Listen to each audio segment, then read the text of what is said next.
Valve has had a really mixed bag of hardware throughout the years. Remember the Steam machine, or the Steam box? The console PC thing that I legitimately forget the actual name of. It was like a PC built like a home console, but you could already build a PC that functions as a console, so like, why would you buy this thing? It was a product that really didn't have a core market. But the Steam Deck was entirely different. It's a truly handheld gaming PC with a nice layout, a reasonable price tag, good game performance, tons of games in its library, and it also offered tons of things that you could never do with a handheld piece of gaming tech before, like emulation and mods. I talk a lot on this channel about how much I hate console exclusive games because they inherently discourage competition between the consoles themselves, because yeah, sure, they'll generate sales of the hardware, but it's for that very reason that the hardware isn't actually going to improve, because why would they? People are going to buy the hardware no matter what it costs because they're invested in the exclusive IP. There's a bird going insane. I'm closing the window. And that's just anti-consumer at its core. But if you remove exclusive games from the equation, you'll see tons of innovation and improvement on the hardware front, because the hardware companies now need to make their hardware more worthy of purchase, since they can't just lean on software. And that's precisely why the Steam Deck is a good product. It offers something unique and special in itself, instead of leaning on something that's arbitrarily holding hostage. That said, you can really tell when someone has their priorities wrong regarding gaming, because they're the same kind of people that tell you games like Horizon and The Last of Us are big innovative masterpieces,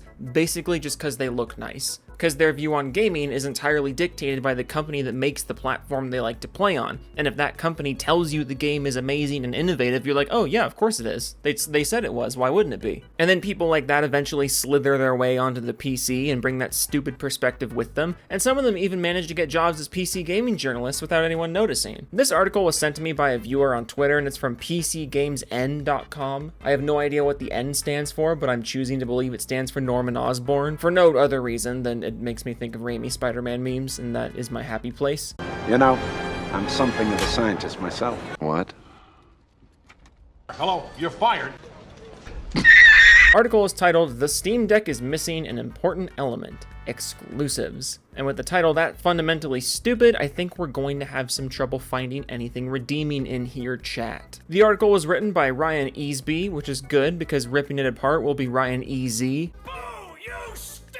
The Steam Deck is an utterly incredible device. It's basically a tiny PC that can play most of the huge AAA games in addition to your standard indie games, but its party trick is that you can choose to take it on the go in handheld mode or plug it into the best Steam Deck dock and use it as a full Linux desktop. Yet there's something that's been bugging me about the device, something I couldn't quite put my finger on until very recently. Yes, I too have trouble enjoying my hobby without the knowledge that other people are being artificially restricted from it. I mean, I've been playing Postal Brain Damaged recently, and nothing makes me happier than knowing that no one else on any other platform can enjoy it. That makes me smile.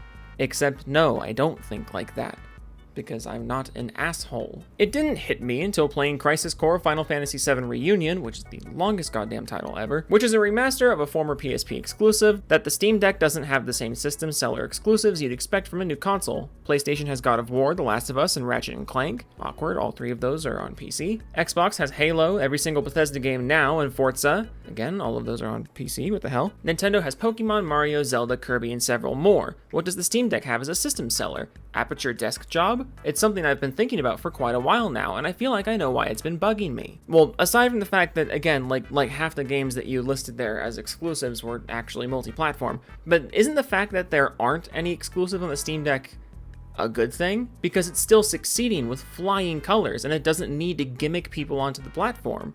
Unless you want to count all the PC exclusives that are available on the Steam Deck, but that's not really the point. The Steam Deck is a great piece of hardware, and it has a ridiculous number of games available that you never could have played portably before. It has a huge game library, it has really good performance for a handheld system, it has a ton of great PC-centric features like emulation and mods and whatnot. It's a great product. It doesn't need Steam Deck exclusives to be a great product. The Steam Deck is basically perfect. Sure, it could use some software updates. The fact that you can't install games while the device is in sleep mode is baffling. Yeah, that's a little weird, not sure why that's a thing. But the hardware is incredible, and it has the most extensive back catalog of any new device. What would ascend the Steam Deck to the next level is some incredible exclusives, even if they're smaller games like the aforementioned Aperture Desk Job, basically a glorified tech demo to show off the Steam Deck's capabilities while set in the same universe as the Portal and Half-Life series. Look, the whole appeal of the Steam Deck is the fact that it's a truly portable gaming PC. Again, it doesn't need exclusives. Now, would a Steam Deck exclusive be the worst thing ever? I mean, no, it wouldn't hurt them, the same way Half-Life Alyx was good for Valve's specific VR hardware. But acting like this is some major thing that would totally elevate the platform is just absurd. That's not the point of the platform. It's essentially a companion piece to the PC as a gaming platform, and it's rad without any stupid gimmicks like exclusive software. Now, do I think developers shouldn't be allowed to make Steam Deck exclusive games? No, of course not. In fact, I'm sure there'll be some people developing games meant for the Steam Deck, like maybe some Switch-style platformers or cozy games that really take advantage of the Steam Deck's presentation, and it's an experience meant to be had on the Steam Deck. You know, games that benefit from the hardware's presentation the same way that some games benefit from the Switch's presentation. Of course, I don't think those games shouldn't exist, but for a platform like the Steam Deck that corresponds to as... What? Marker. Making a game truly exclusive to the Steam Deck that you can't even boot up on your desktop or laptop, it would just be really fucking arbitrary. And that's not the kind of thing that sells people on the hardware. And again, for like the 10th time, the Steam Deck's been doing fine without it. The ideal Steam Deck exclusive would take full advantage of all the technology available while also bringing something new to the table, similar to how a game such as Astro's Playroom show off the sheer capabilities of the PlayStation 5 and DualSense controller while also being a full game. Don't get me wrong, Aperture Desk Job is great, but it's no more than an hour long and acts more as a tech demo than a full game, whereas Astro's Playroom feels like a full platformer. I don't have a particular preference for what I'd want this release to be, though as people close to me are acutely aware, I'm partial to a platformer or a JRPG release, so one of those would make my Christmas. Alright, that's all well and good, but I say it again. Why would a game developer want to release a game for a portable PC but not the non-portable PC? Like, what goddamn sense does that make? And how would it actually make the Steam Deck a better product? Alternatively, ports of former exclusives such as Crisis Core Final Fantasy VII are incredible on the device, feeling like a natural fit, owing likely to the fact that Crisis Core Final Fantasy VII was originally made for a handheld, and Reunion doesn't change too much from that original vision, so it'd be quite nice to see more of that. Quite infamously, Nintendo doesn't like to share, preferring to port first-party games to future iterations of its own systems, rather than the PC, but Sony no longer feels so strongly about that. Exactly. Crisis Core plays great on the Steam Deck, isn't that cool? Like, don't you think that's cool? A big AAA multiplat has a really awesome handheld version that runs better than a standard handheld console would be able to run it, and you don't have to enter the console ecosystem to get that experience. You know, where the games are overpriced and you have to pay for online and drink farts through a straw whenever you want a game above 30 FPS. The appeal of the Steam Deck is the Steam Deck itself and how it benefits from the industry as a whole rather than what it can withhold from the industry. Isn't that cool? Like, isn't it cool how when you remove over-marketed exclusives from the equation when making a gaming platform, it results in a better platform? Give me a port of Metal Gear Solid Portable Ops, give me a Tearaway port, give me a port of Uncharted Golden Abyss after it's been treated as the redheaded stepchild of the Uncharted series all those years. By not porting these games with even the most basic amount of changes, just giving them a PC options menu really, money is left on the table. The amount of people that would willingly buy PSP and PS Vita games in order to play them on a more powerful system that can run them at 60 FPS with a huge swath of options is massive, yet there's no sign of any ports unless you count Persona 4 Golden. It's why older games such as the Final Fantasy Pixel remasters would work so well on the Steam Deck, and it's something that extends to ports of newer titles. Okay, first of all, I'm almost positive those games can be emulated on the Steam Deck at the very least, but even if they can't right now, they will be in the future, because that's how the PC works. But is your argument for Steam Deck exclusives really just that you want ports of previous games on other platforms?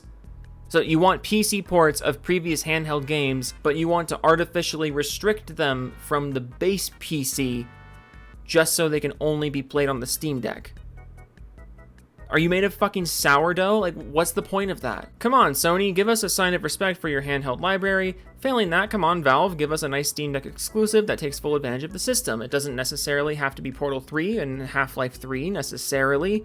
You really just said necessarily twice in the same sentence. It just needs to be a fun time for people that want an exclusive, although both of those are sure to sell the system in droves. Dude, the Steam Deck is already selling in droves, and it did it without any major exclusives. The Steam Deck is a portable gaming PC with a comfortable control scheme inspired by other popular handheld gaming systems. It doesn't need a gimmicky exclusive to convince people to buy it, because it's already an inherently good product. Why am I explaining this to a website called fucking PC Games Norman Osborn? Bet you forgot about that joke I made earlier in the video. The Steam Deck is sick. PC gaming is sick, and we don't need to have platform-exclusive games with a bunch of fucking YouTube ads and pre-order bonuses to get people to see why these platforms are so great.